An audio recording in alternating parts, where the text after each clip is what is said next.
Hi,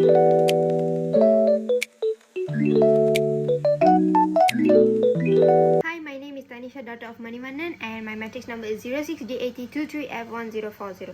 Today, I would like to talk about case 1, and I would like to first describe the ethical problem of the case, where a junior staff member has recently returned to her full-time work after taking a special leave to take care of her elderly mother.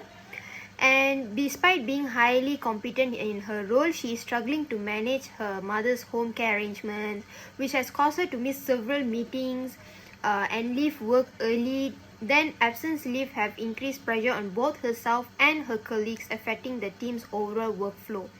At the same time, one of her male colleagues has begun making inappropriate and sexist remarks such as a woman's place is in home, and has been underestimating her performance, causing additional emotional stress to her. As her manager, I'm faced with an ethical dilemma, balancing compassion and support for her personal situation while maintaining fairness, team efficiency, and a respectful work environment. Now I am talking about the identification of the affected parties in this case.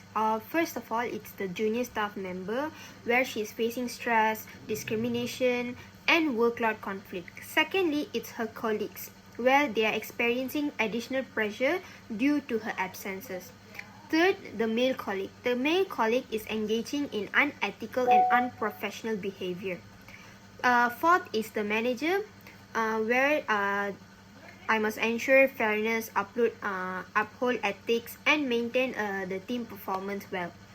And the last will be the firm, where the reputation and the workplace harmony are at a big risk. I have suggested some solutions here, which first one is we have to ignore the situation and hope to resolve itself. Secondly, we have to hold a team meeting to address workload distributions and professional conduct. Third one is discipline the male colleagues for inappropriate comments, and the last one will be discuss flexible working arrangements with the junior staff members. And I would like to talk about the advantages and disadvantages of the solutions that I just told. For the first one is about the ignoring the issues, where the advantages of it is that there are no immediate conflict, but the disadvantage is that will we face ethical failure or worsen the situation more. Secondly is to discipline the colleagues, where we have to reinforce respect and equality that we will get as an advantage.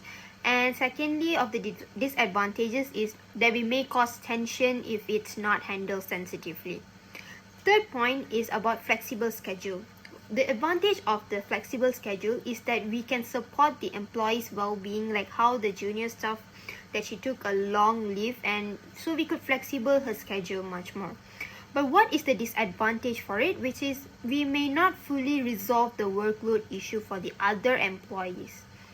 And the last one is team meeting, which the advantages of it is that we can promote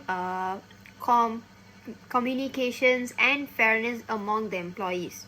The disadvantages is that that is a sensitive topic and needs a careful facilitation.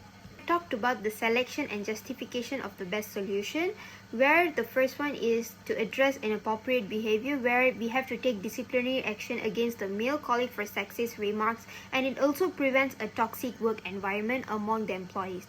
Secondly, provide flexible working arrangements, allow adjusted hours or remote work options for the junior staff member, and it also helps her balance work and caregiving responsibilities. Thirdly, which is encourage team communication, where we have to hold a private or group meeting to discuss workload and cooperation, and builds teamwork and empathy within the workplace. About the discussion based on the fundamental, I would like to talk about discussion based on the fundamental principle by MIA laws. And the first one is integrity, where we have to act honestly and fairly in handling the situation. We also need to ensure that all the decision reflects ethically and professional standards. Secondly, it's about objectivity. Objectivity makes judgments based on facts and not emotions or personal relationship.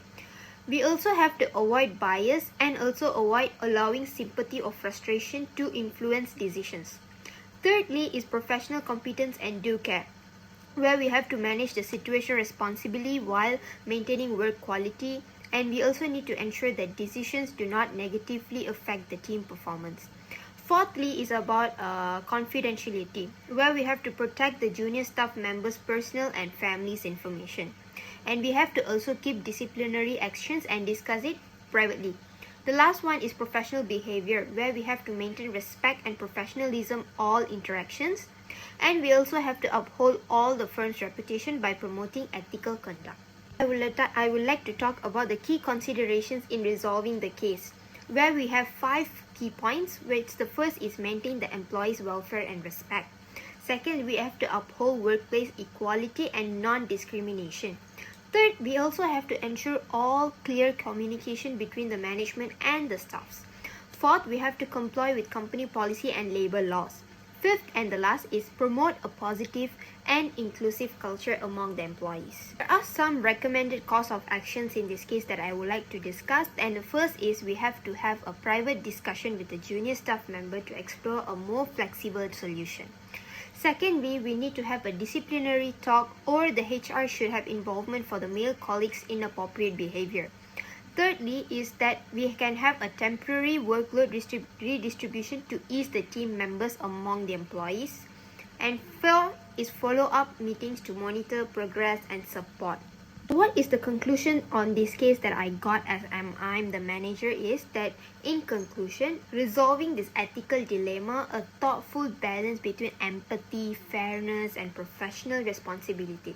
Now as a manager, it is essential to address inappropriate behavior promptly while providing necessary support to every employee that facing a personal challenges. By implementing flexible work arrangements, promoting open communication and enforcing ethical standards, a positive and respectful workplace culture can be also achieved. Taking decisive yet compassionate action not only ensures fairness for all parties involved but also strengthens trust, teamwork and organizational integrity in the long run. Thank you very much.